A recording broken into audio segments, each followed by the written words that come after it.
মুসলমান ইমানদার ভাইরা আমার, আয়াতের শুরুতে আল্লাহ ডাক দিলেন ইয়া আইয়ুহাল্লাযীনা আমানু। আয়াতের শেষে আল্লাহ বলেন ইন কুনতুম ইয়্যাহু তা'বুদুন।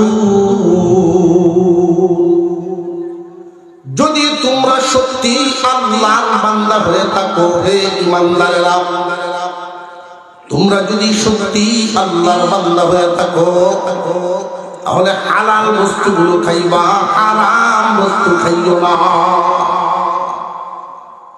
আয়াতের শুরুতে আল্লাহ সমস্ত মানব জাতিকে উল্লেখ করেন নাই, তিনি ডাক দিয়েছেন শুধু ঈমানদারদেরকে।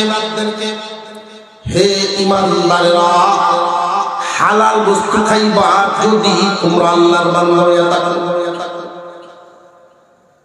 কুরআনুল কারীমের ভিতরে যত জায়গায় আল্লাহ পাক ঈমানদার বলে ডাক দিয়েছেন ইয়া আইয়ুহাল্লাযীনা আমানু, হে ঈমানওয়ালারা, এর একটা অর্থ হলো ও জান্নাতের মালিকরা।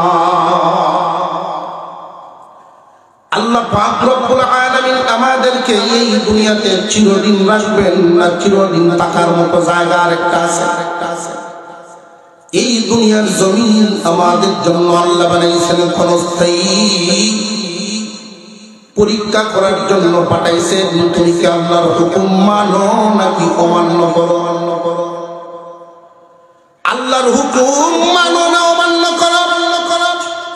আল্লাহ পাক রব্বুল আলামিন পরীক্ষা করার জন্য কিছুদিন সময় দিয়া পাঠাইছেন।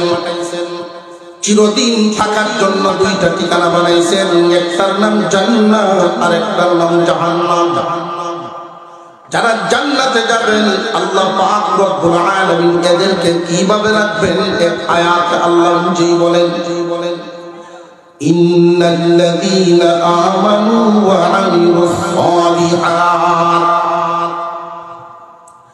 ইন্নাল্লাযীনা আমানু ওয়া আমিলুস সালিহাতি কানাত লাহুম জান্নাতুল ফিরদাউসি নুজুলা। আল্লাহ পাক রব্বুল আলামিন বলেন যারা ঈমানদার নেক আমল করে আসবে আল্লাহ রব্বুল আলামিন তাদেরকে জান্নাতুল ফিরদাউসের মেহমান বানায় রাখবে। সুবহানাল্লাহ আওয়াজে আমি বুঝতে পারতেছি জান্নাতের মেহমান হইতে আপনারা রাজি আছেন। আল্লাহ যে বললেন জান্নাতুল ফিরদাউসের মেহমান বানাবে, আল্লাহ মেহমান বললেন মালিক হতে বলতে, যেহেতু আমাদেরকে চিরদিন সেখানে রাখবেন, খালিদিনা ফিহা। পরের আয়াতে আল্লাহ এই কথা বলেছেন। কারণ মানুষ এই মেহমান শব্দ শোনার পরে এটা ভাবতে পারে মেহমান বেশি দিন থাকে না, বেশি দিন থাকে। জামাইও যদি শ্বশুর বাড়ি যায় আর 3 দিনের উপরে যায়, সরাসরি শ্বশুরে কিছু না বললেও শাশুড়ি রেখে এই বেটা চাইছে কি তার বাড়ির জানাতি মুরগির বাচ্চা যা আছে সব তো খায়, ঠিক না? যদি ভালো মানুষ হয় বাড়িওয়ালা, হয়তো 2-3 দিন মেহমানদারি ভালো করে, এর উপরে মেহমানও থাকে না। আল্লাহ বলেন চিরদিন তোমরা জান্নাতে থাকো। মেহমান কেন বললেন? মেহমান এই জন্য বললেন কর্মচারীর ডিউটি বেশি হয়, সেবা যত্ন খাওয়ান কম। আর মেহমানের কোনো পেরেশানি নেই, কাম নাই, খাবার আইটেম সেবা যত্ন বেশি। আর একটু জোরে খাও। কোন মেহমান যদি একদম গরিব মানুষের বাড়িতে আসে, সকালে নাস্তা করার পরে দুপুরে কি খাবে এই চিন্তা বাড়িওয়ালা মেহমানের না বাড়িওয়ালা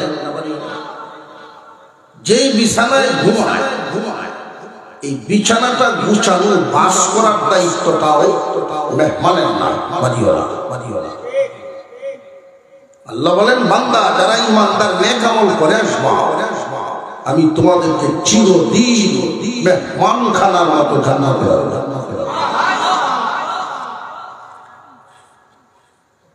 শুধু কি জান্নাতেই না জাহান্নামও আছে? জাহান্নামও আছে। আল্লাহ পাক রব্বুল আলামিন ইমানদারের জন্য জান্নাত বানাইছেন আর কাফেরদের জন্য জাহান্নাম বানাইছেন।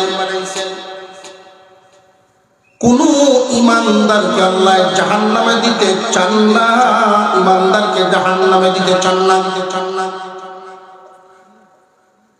আপনারা অনেক আলেম ওলামাদের মুখে শুনবেন আল্লাহর পয়গম্বরের বাণী, নেক কাজের দ্বারায়, তওবার দ্বারায় আল্লাহ মানুষের জিন্দেগীর গুনাহ মাফ করে দেন। দুনিয়ার জমিনে আমরা কাপড় পরি, যত দামি কাপড়ই হোক না কেন ব্যবহার করলে তা ময়লা হয়ে, কিন্তু এই ময়লা কাপড় যদি কেউ ঘরের কোনায় রেখে দেয়, এমন এক সময় হবে পরে আর ব্যবহারের যোগ্য থাকবে না। ঠিক তেমনি ভাবে একজন মানুষ এই দুনিয়ার জমিনে বসবাস করলে, দুনিয়ার সমাজে চলাফেরা করলে, এমন কোন মানুষ নাই যার জীবনে গুনাহ নাই।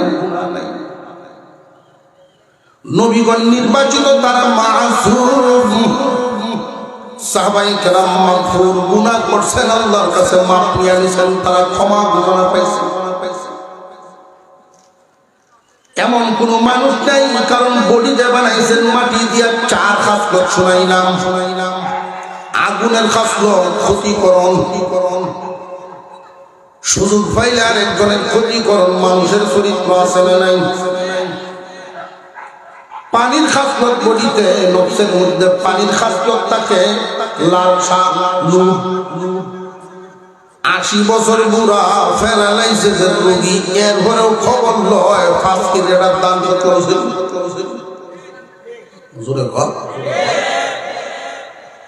লোভ লালসা থাকবে, লাজিত ভোট দেয়, এরপরে ইলেকশন চালে, ভোট ছাত্র কই বানি ওয়ার্ক বাইরে কই বানি, এটা লোভ। কেউ যদি জিজ্ঞাসা দাদা এটা কত ভোট খুঁজতে,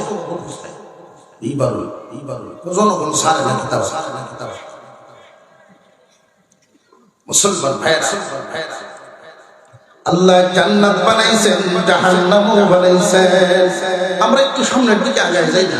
আমার ভাইরার কষ্ট হইতেছে আপনাদেরকে লড়াইতে, আমি ঘোষণা দিলেই তো আপনারা সহজে আসতে পারেন। আমরা একটু জিকিরের সাথে 1 মিনিটের মধ্যে সবাই যার জায়গার সাথে সামনের দিকে আসে। প্রত্যেকের হয়তো এই চিন্তা করুন না যে গরম করছিলাম জায়গাটা, আপনি যেই গরম জায়গা ছাড়বেন আরেকজন গরম জায়গায় গিয়ে ভাইবেন সামনে, সামনের দিকে। লা ইলাহা ইল্লাল্লাহ, লা ইলাহা ইল্লাল্লাহ, লা ইলাহা, লা ইলাহা ইল্লাল্লাহ, লা ইলাহা ইল্লাল্লাহ, লা ইলাহা ইল্লাল্লাহ, লা ইলাহা, লা ইলাহা ইল্লাল্লাহ, মুহাম্মাদুর রাসূলুল্লাহ।